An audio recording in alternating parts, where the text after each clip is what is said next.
Koliko je ljudi v teh skupinah, v teh poslovnih sekretarjev in računovodij? Ja, obstavi gospa Škrina, koliko je?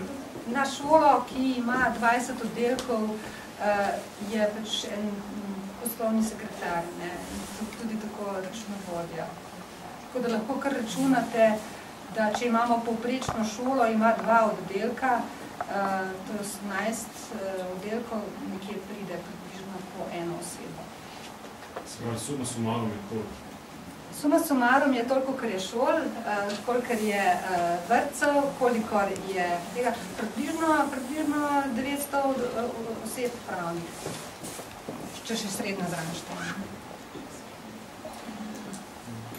Glede, jaz bi želel samo še enkrat poudariti, do tega pritiska računovodij je prišlo res nenapovedano, tudi nas so na Svizu danes presenetili in jaz upam, da bomo prišli do nekaterih zagotovil danes, da se ne bi to vzdušje nezadovoljstva in pa konfliktnosti nadaljevalo v prihodnjih dneh in da bomo lahko pač ta kritičen čas, ki je še v teh dneh presegli z nekim dogovorom in potem v bistveno bolj umirjeni situaciji reševali ta vprašanja, ki jih je pa potrebno rešiti. In tu ne bi smeli pozabiti, da je med šolniki izrazito nezadovoljstvo tudi, kar se tiče celotne implementacije plačnega sistema, ki je bil izveden pač tako, kot je bil po moji presoji, je sama prevedba bila porazna. Oprostite, moram protestirati proti temu, tole ne bo čisto držalo, morda kakšni šolniki lahko temu protestirajo, vendar smo z našim informacijskim sistemom KPI-SOB prevedeli plače korektno. Če so se bile pojavile kakšne nepravilnosti, smo na vsej črti ugotavljali, da je šlo za nepravilne vnose in te vnose, torej v diskusijah tudi upravljali popravke z šolami in z vrtci.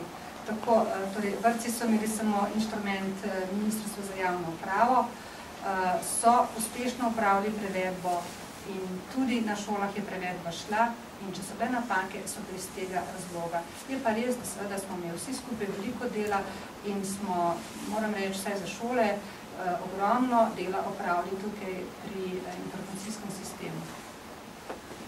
Vprašanje za gospoda Štrukla. Minister Virant je v petek govoril, da so asistenti na fakultetah, bibliotekarji, lektorji, je priznal malce oškodovali, če sem prosto.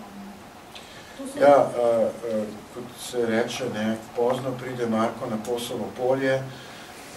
Namreč minister Virant je zelo dobro vedel, da so asistenti z doktoratom prenizko uvrščeni, pa je kljub vsem ustrajal, da se kolektivna pogodba za javni sektor na tej točki ne premakne in to je razlog, da so uvrščeni nizko tudi lektorji in bibliotekarji. Mi smo na to opozorili in še enkrat povem, zaradi tega nismo podpisali kolektivne pogodbe za javni sektor.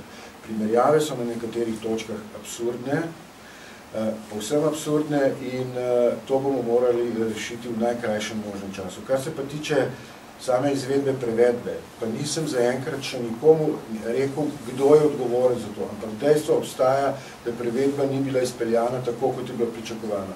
Se mi zdi pa nekorektno od ministra Viranta, da zdaj na eni strani v krivi direktorje zavodov, na zadnje treba vedeti, da je številne zavode imenovala, da je številne direktorje imenovala vlada ali pa dajala soglasje, po drugi strani pa sindikate, češ, da nismo ustrezno ravnali. Naj gospod minister prizna, da je tisti, ki je nosil plačno reformo, tudi odgovoril za to prevedbo, kakršnakoli že je. Hvala. Ali lahko tudi tak revolt čakujemo na visokem šolstvu?